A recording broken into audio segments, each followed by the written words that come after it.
Today's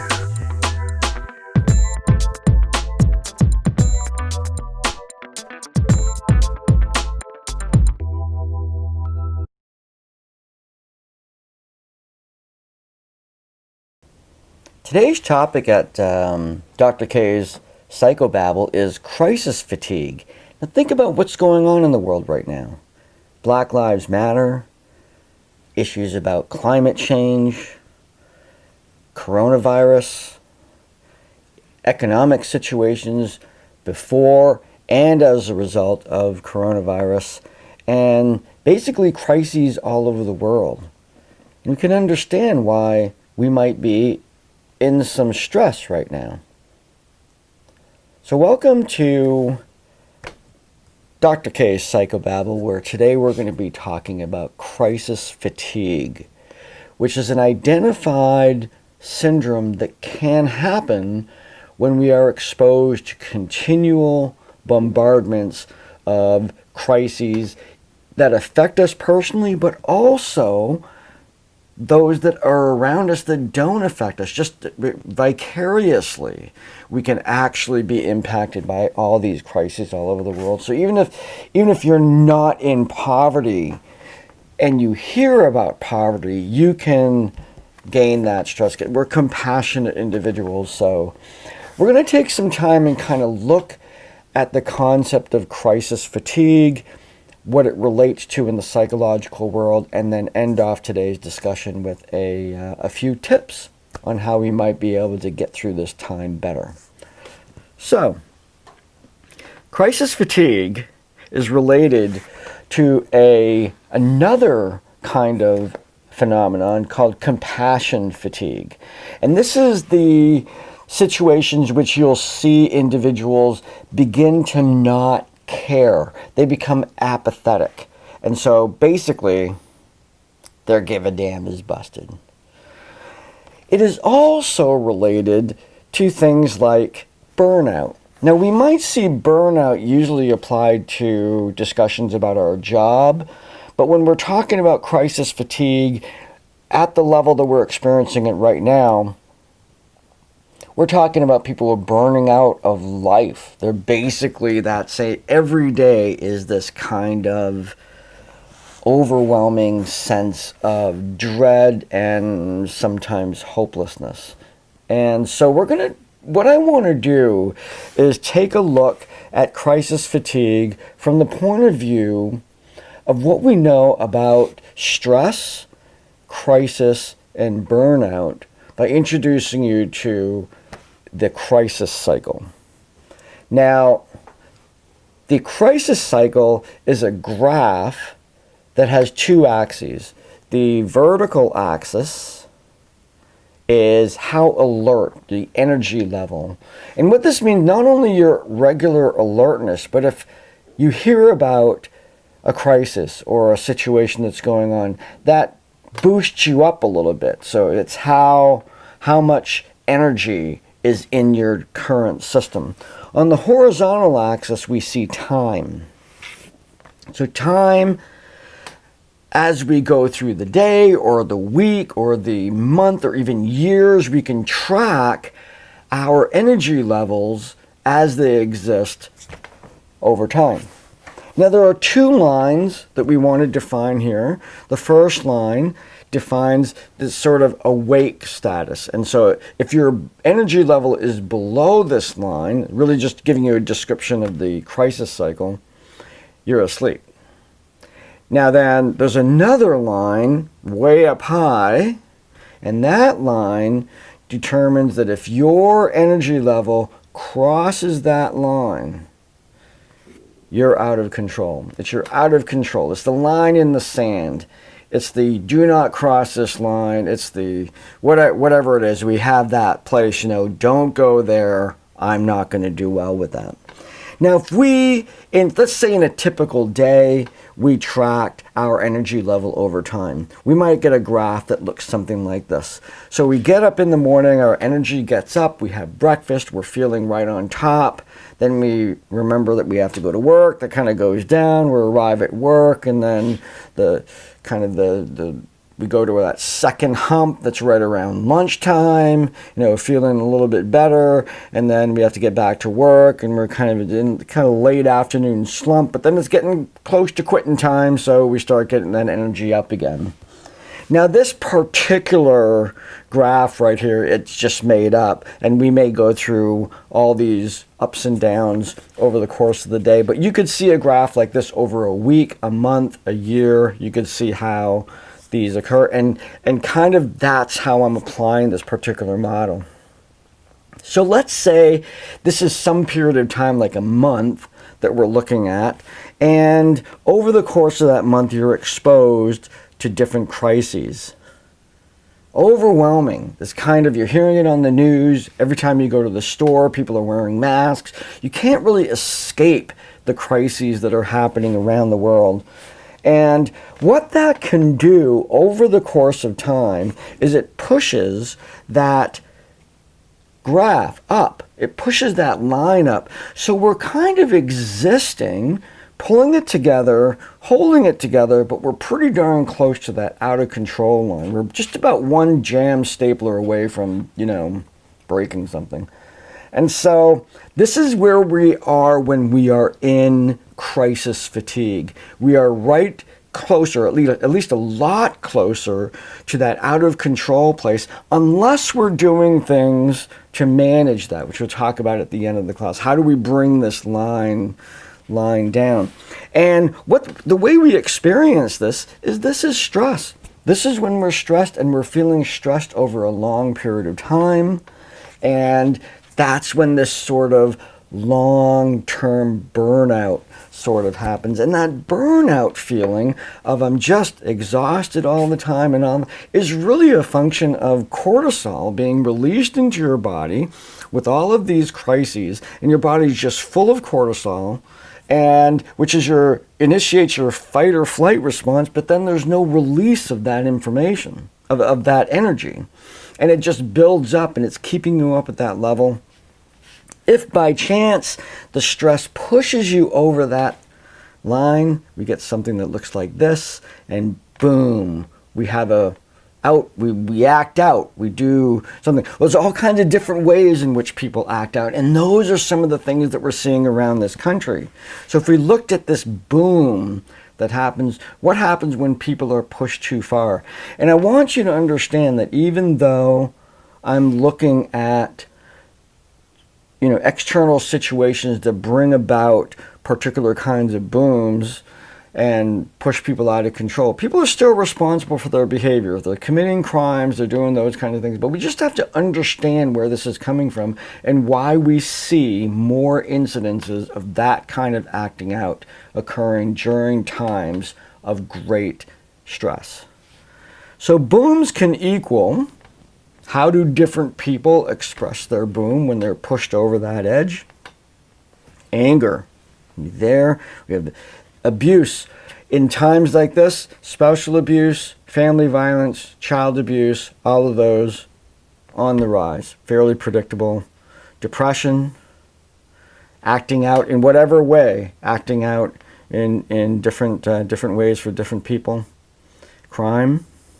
You have to have substance abuse, people who are pushing themselves down chemically, frustration, violence, apathy, that kind of, giving up, I don't care anymore, dropping out, similar to apathy, getting away from everything and just all of that. And the ultimate dropping out, suicide. So these are pretty serious impacts when we're pushed over that edge.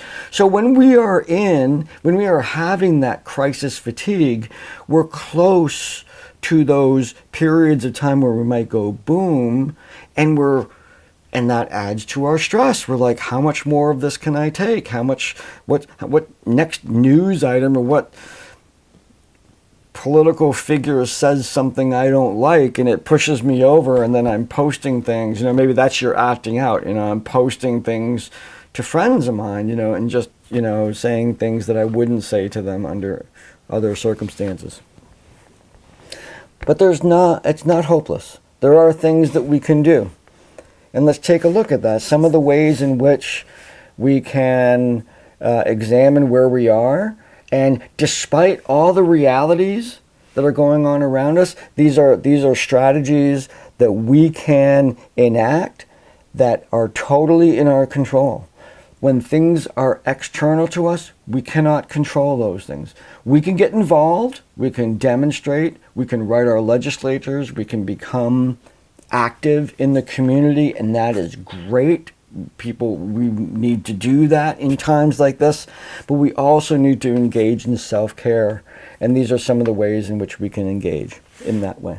The first one I'm putting up here is taking news vacations. The news, and I don't buy into the notion of fake news per se, although, I mean, certainly fake news exists. The problem with news is not that it's fake. The problem with news is that it's selective. And the most devastating aspect of selective news is that it selects sensational things.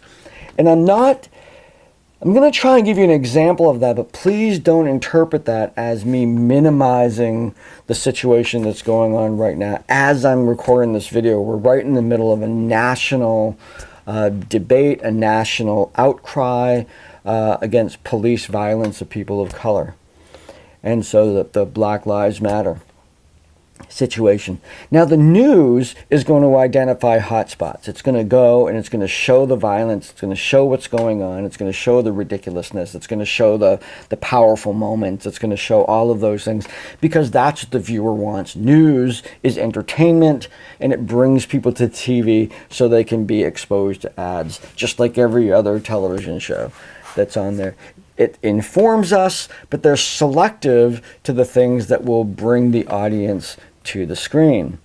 Now, without diminishing the reality of those situations, and in my opinion, the need for us to deeply address racism and unfair treatment of people of color in this country, there are literally thousands upon thousands of demonstrations that are going on right now that are not violent, that involve people of all color, that involve the police and the public working together to come to solve these problems. Those number in the thousands, but they don't make television. So here we are, we're looking at this, and we need to know about those things because they're real and they're relevant and we need to react to them. But sometimes we need to take a break from that and get away from the sensationalism that is the news and give ourselves a break from that. In addition, the other place that we get information shooting us all over the place is social media. Let's take a vacation from that. Some people that I know are taking permanent vacations from that world. Relatively speaking, they're not just going to take a few days away. They've, basically put it away for the time being. And it can get so divisive. It can get so intrusive. It's dinging every time on your phone. I mean, social media is problematic in terms of your attention and your productivity anyway. Now you're constantly bombarded with rumors and news and people's opinions and individuals who are not qualified to have those opinions, having really strong opinions and all of these things. And maybe you need to just take a break from that and just say, no, I'm not going to do that. And go back to just a few years ago when we didn't have Facebook or any of those other, Facebook being, the pretty big one. But we lived without those, and we can live without them again, and we won't die. We won't, if we're not right up to date with what our friends are doing. And so taking a break from social media. So here we're looking at not even really looking at doing anything. We're looking at not doing something. I'm not going to watch the news. I'm not going to participate in social media. I'm going to step away from that because I need a break. Here's some doing. Developing something that I believe almost everyone that is watching this, if not everyone, has, and that is a compassion. Regardless of your political beliefs, regardless of how you view any one of these situations that's going on, people are hurting. Whether it's a lot of people or just a small set of people, people are in pain. Human beings are naturally compassionate. We see someone in pain and we want to help. We have to do that is to overcome that apathy that comes with crisis fatigue.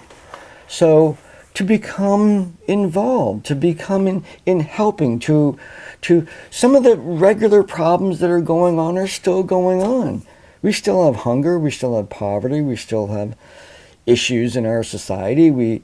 There are things that we can do, and actually, if you're fortunate enough to be in a position where being out of work is not devastating you, and I understand that's not where, that is where some people are, but it actually might be an opportunity to step up and help out with something and volunteer, or that's not for everybody, I understand that.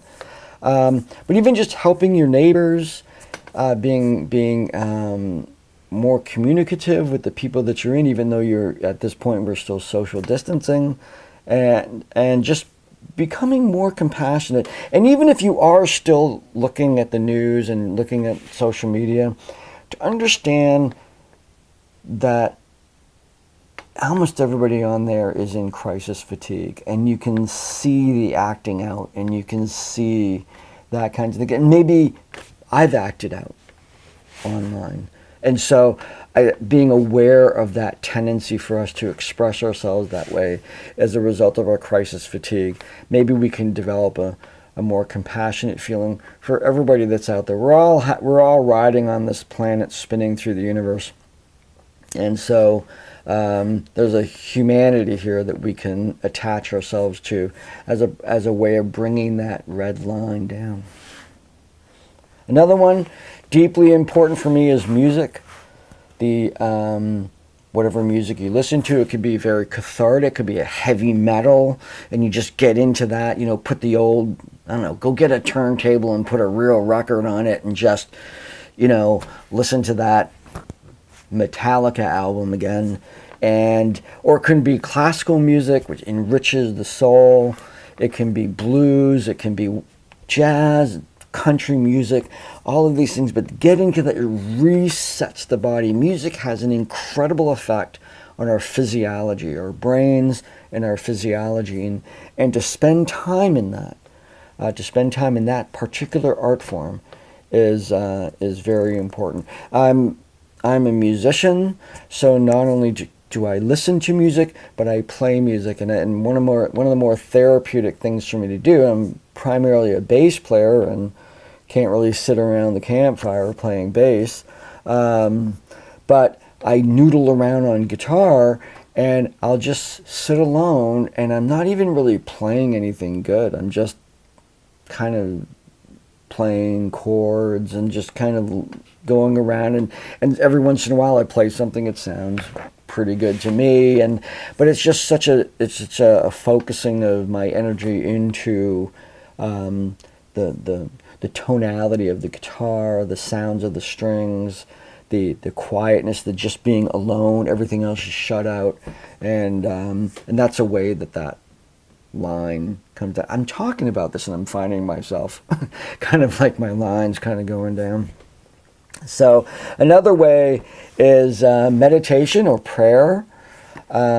Certainly there's lots of benefit for just inner quiet, and really kind of, maybe if you've never meditated, to kind of read up on it a little bit, because people often misunderstand, it's just like emptying of the mind, or, the contemplation of one's navel or something like that. And it's really just it's a quieting of the mind, but it's allowing things just to move through. You don't spend a whole lot of time on any thoughts. And some people have just stream of consciousness going on, but they're still benefiting from the fact that they're not latching on to any thought and perseverating about it, thinking about it too much. And just doing some work on that, some reading on that. And of course, for individuals that are, have a higher power to engage in prayer, to engage in meditative reading of scripture or whatever sacred text you use and have an affinity for, to spend some time in that can be a very settling time. And then finally, there's one that's can be a little challenging because it's an opposite framework that we're dealing with right now, and that is to regain a positive outlook. And I've recently been introduced to a really good resource that is it's a great read. It's a book, and it's a great read, but it's also a very timely read in this time. And if we looked at that, we would see it's a book called Enlightenment Now by Steven Pinker.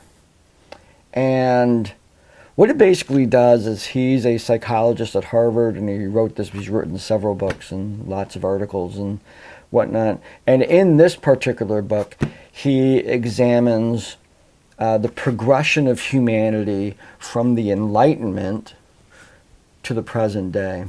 And what he outlines is example after example, that despite the time, and I say tiny in a very, very reserved way, despite the ups and downs that we experience in our society, over the long run, we're doing way better. The world is way better. It's getting better. The news and even some religions and even, certainly some, the world is going to hell. And the data simply does not support that. It doesn't diminish the pain that occurs in the modern world. But when we compare that to the larger picture, when we're able to stand back and see human history, almost every measure of human prosperity and thrive is increasing over time. And compared to some parts of our history, we are unbelievably moving in the positive way. And his message is essentially, we can solve these problems. We don't need to wait for providence. We can, if you wish, if this is what you do, you can ask God to intervene. But we have tools ourselves. We have science. We have good problem solvers. We can look at these issues and do things about them. And he explains the history about how humanity has been doing that for centuries. And it's a very, very shocking book that way. If you walk around and you're kind of focused on the things that are going on all around the world, and starvation and war and all these things. But then when you see it in the numbers, you're like, well, I'm really fortunate to be living in this time, because in the past, things were way worse. And it helps check us. It can lower that line a little bit and say, it could still be worse. I still need to be compassionate. I still need to understand where people are at. And often we need to fight and advocate for change right now and kind of engage in that at the same time. But while we're doing that, we can say, I am doing the things that have been successful in moving the world forward in the past. So I'm confident that even though I might not see those changes, over the long run, they work. And I might be part of that longer change. Now, and I apologize to individuals who I've been involved in the change for years, and I have not seen it. And sometimes the change does not happen as we would like, and certainly not as quickly as we would like. But long range history shows that intelligent, well-meaning, smart individuals can get together and solve these problems. There is hope.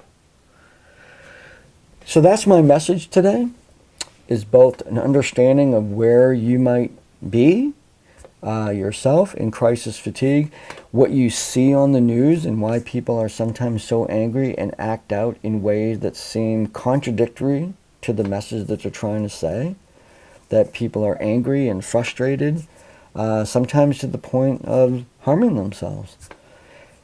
Maybe we can focus on the compassion. Maybe we need to take some breaks from this, do some self-care, and be better able to face the next day.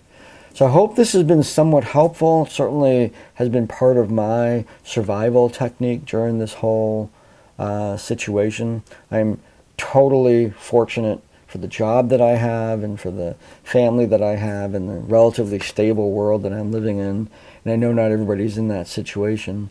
But we all have our challenges.